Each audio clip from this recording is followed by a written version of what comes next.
2024 IPL தொடரில் Mumbai Indians அணிக்கு எதிரான போட்டியில் ராயல் சேலஞ்சர்ஸ் பெங்களூரு அணி படுதோல்வி அடைந்தது.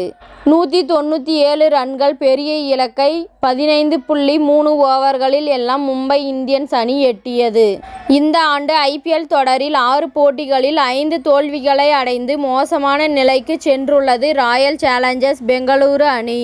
இந்த போட்டியில் முதலில் பேட்டிங் செய்த ராயல் சேலஞ்சர்ஸ் பெங்களூரு அணி 20 ஓவர்களில் 8 விக்கெட் இழப்பிற்கு 196 ரன்கள் குவித்தது. Captain du Plessis 61, Rajat Patidar 50 மற்றும் தினேஷ் கார்த்திக் 53 ரன்கள் குவித்திருந்தனர்.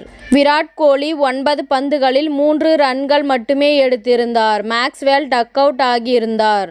அடுத்து ஆடிய மும்பை இந்தியன்ஸ் அணியின் இஷான் கிஷன் 34 பந்துகளில் 71 ரன்களும், ரோஹித் சர்மா 24 பந்துகளில் 38 ரன்களும் குவித்தனர்.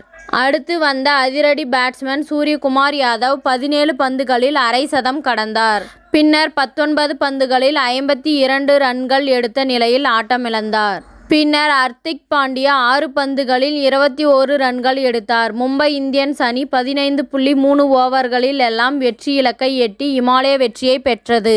ராயல் சேலஞ்சர்ஸ் பெங்களூரு அணி பேட்டிங்கில் ஓரளவு நன்றாக செயல்பட்ட போதும் பவுலிங்கில் எந்த தாக்கத்தையும் ஏற்படுத்த முடியாமல் சொதப்பியது. மும்பை இந்தியன்ஸ் வீரர்கள் பேட்டிங்கில் மரண அடி அடித்த போது எந்த திட்டமும் இல்லாமல் பெங்களூரு அணி வீரர்கள் தலை குனிந்து நின்று கொண்டிருந்தனர்.